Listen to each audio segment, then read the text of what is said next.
বিছানার ওপর রক্তের ছিটে ফোঁটা পড়ে আছে। অন্ধকার ঘরটাতে ফ্লোরে এলোমেলো ভঙ্গিতে পড়ে আছে রুহি। ঠোঁট কেটে রক্ত গড়াচ্ছে, মাথার একপাশে রক্ত জমাট বেঁধে ফুলে গেছে। কয়েক গাছি চুল বিছানায় পড়ে আছে। হাত পা নড়ানোর শক্তি নেই ওর। বড্ড ব্যথা করছে বুড়ো শরীর। এভাবে যে কেউ কাউকে আঘাত করতে পারে সেটা আজ প্রথম জানল রুহি।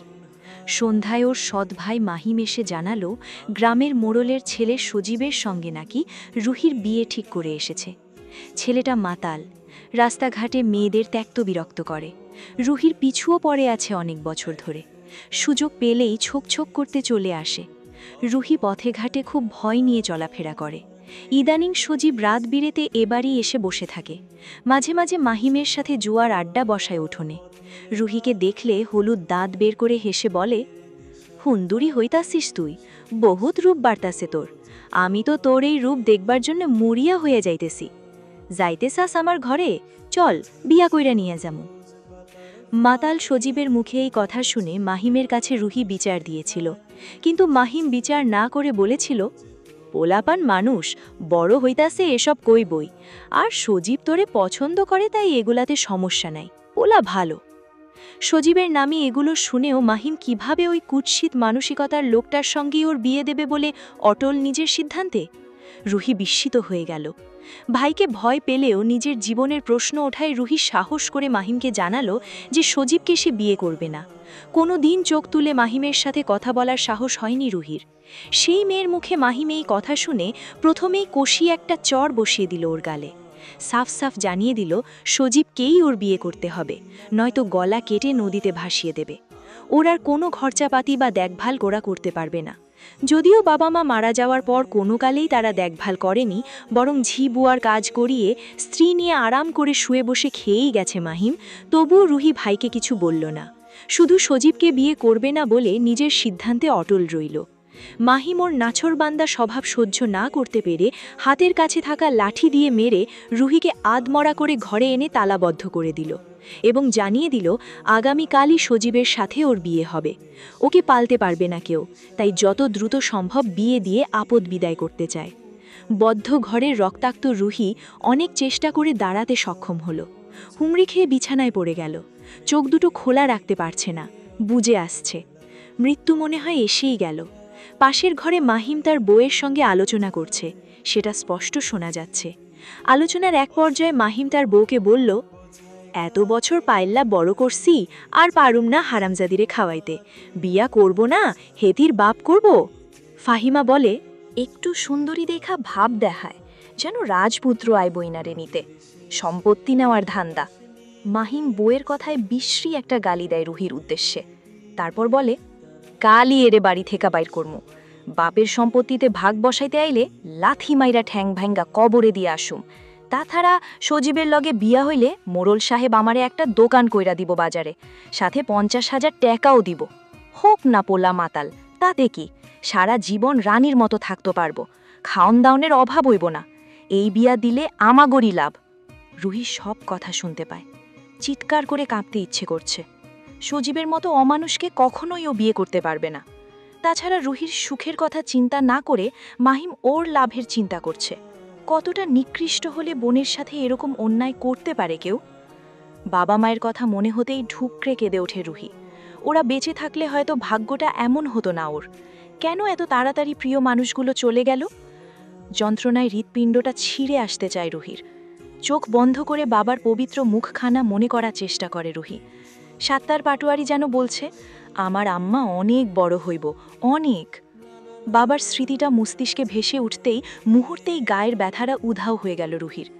বদ্ধ মস্তিষ্কে নিউরনের টি টি শব্দ যেন রুহির কানে জোরালোভাবে বাজতে শুরু করল। এই বিয়ে কিছুতেই করবে না সে, কিছুতেই না। এখানে থাকলে মাহিম জোর করেই বিয়ে দিয়ে দেবে ওর, তখন আর কিছুই করার থাকবে না। রুহি 2 মিনিট চিন্তা করে সিদ্ধান্ত নিল সে পালিয়ে যাবে। বাঁচতে হলে পালাতে তাকে হবেই, কিন্তু কি করে? ঘরের ভেতর কয়েকবার পাক খেল রুহি। হঠাৎই জানালার দিকে নজর গেল।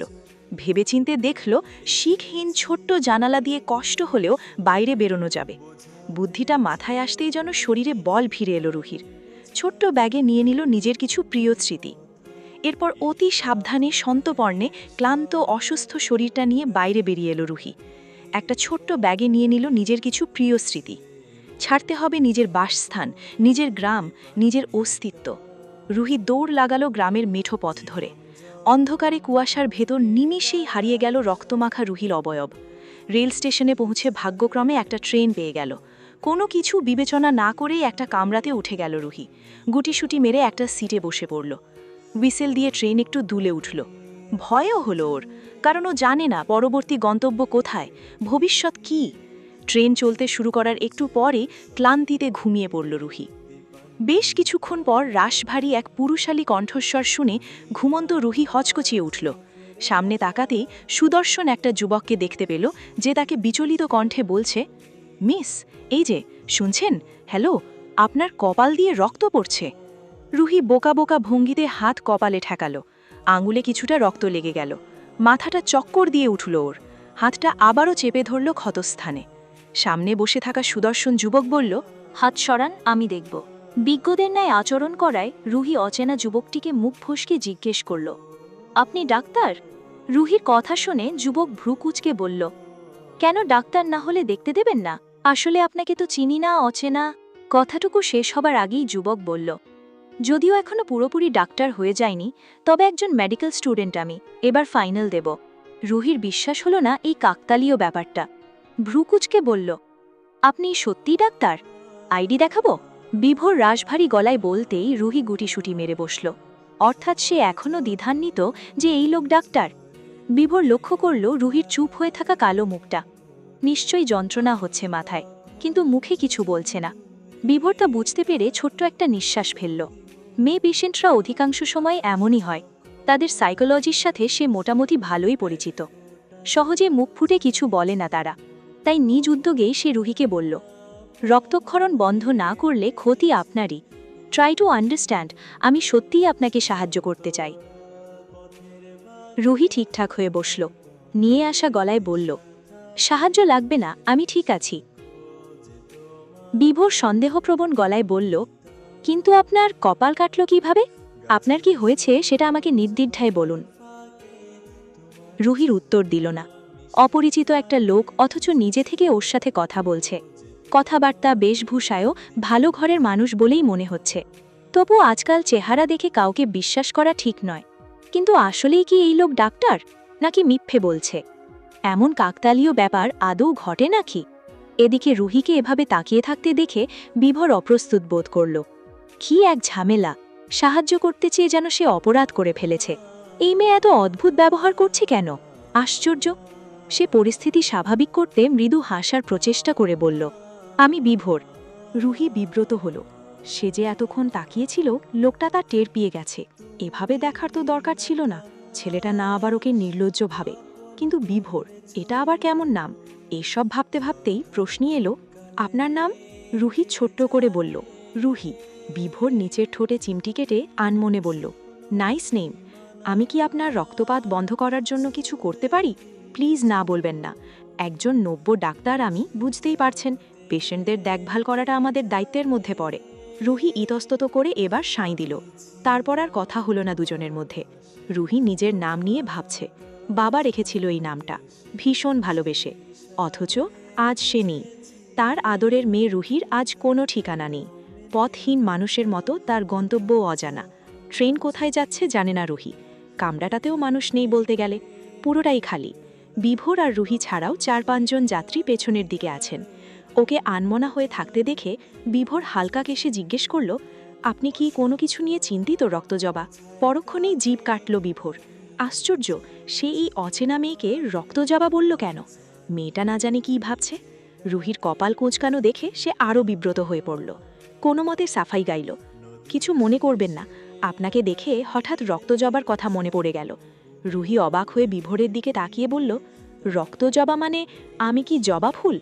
আপনাকে আমার রক্তজবার কথাই মনে হচ্ছে। এমনটা কেন হচ্ছে?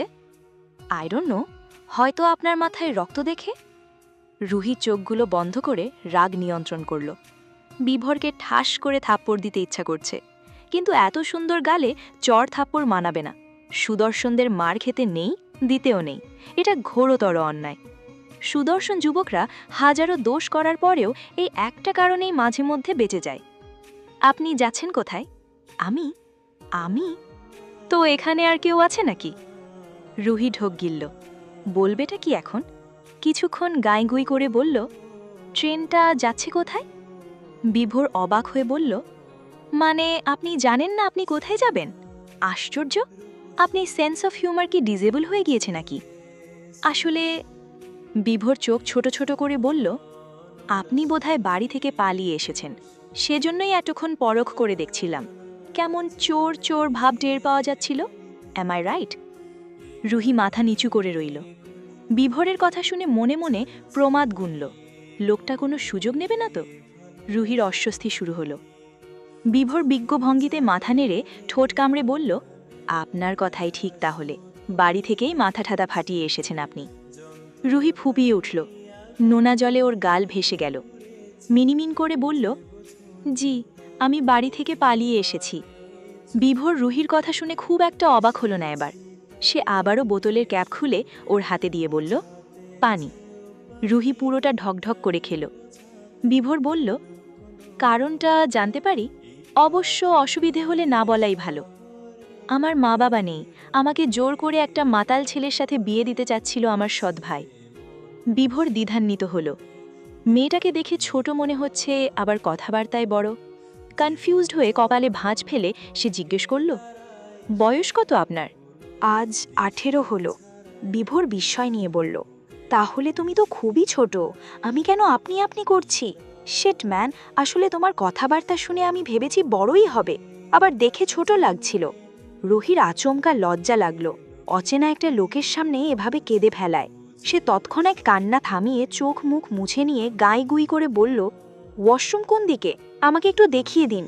বিভোর উঠল না, আঙুল দিয়ে দেখিয়ে দিল। রুহি সেদিকে গেল। ওয়াশরুমে গিয়ে চোখে মুখে পানির ছিটা দিল। আয়নায় দেখল মুখটা ভীষণ অন্যরকম দেখাচ্ছে। চুলগুলোতে আঙুল চালিয়ে খোপা বেঁধে মাথায় ওড়না টেনে নিল। জামাকাপড় ঠিকঠাক করে বেরিয়ে এলো। কিন্তু ওয়াশরুম থেকে বেরোতেই দেখল দরজার কাছে কয়েকটা ছেলে দাঁড়িয়ে আছে। রুহিকে বের হতে দেখে তারা হাসাহাসি আর বিশ্রী ইশারা করতে লাগলো। ও যখন ওদেরকে পাশ কাটিয়ে আসতে যাবে, তখনই কালো মতন একটা ছেলে ওর হাত টেনে ধরে বলল, কই যাও মামনি? রুহি ভয় পেয়ে গেল, বলল, আমার হাত ছাড়ুন। ছাড়ার জন্য তো ধরি নাই সুন্দরী। রুহি ভয়ে জমে গেল, মানে? আসো, আমাগলগে মজা করো।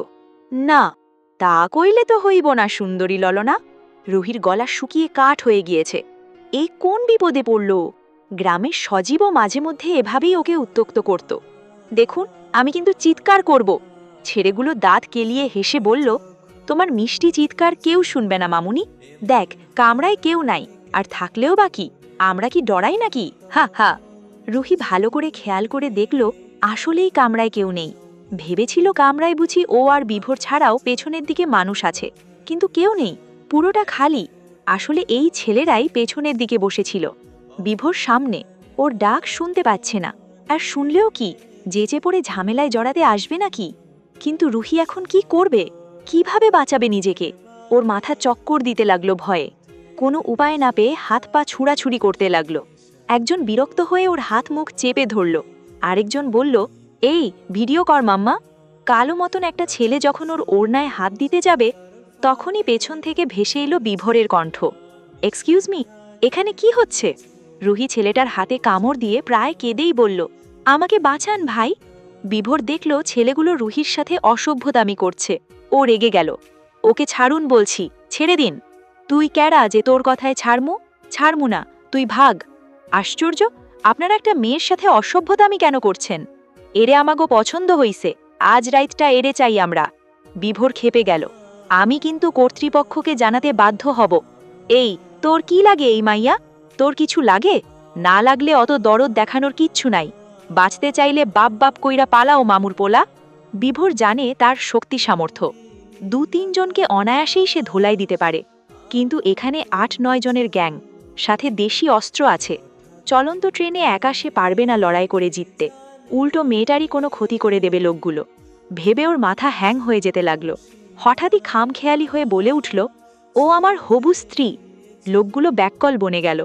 একজন বলল, মিছা কথা। বিভোর বলল, এটাই সত্যি, আর আপনারা আমার স্ত্রীর সাথে এরকম করতে পারেন না। তোর কথা আমরা বিশ্বাস করি না, সেটা আপনাদের সমস্যা। এই, তুই বেশি ঝামেলা করতাছিস, ভালয় ভালয় যা এখান থেকে। বিভোর মাথা ঠান্ডা রেখে বলল, দেখুন, আমি একজন ডক্টর।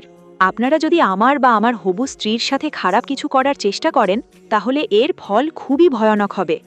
এত কিছু বলার পরেও লোকগুলো ওর কথা বিশ্বাস করতে রাজি হলো না।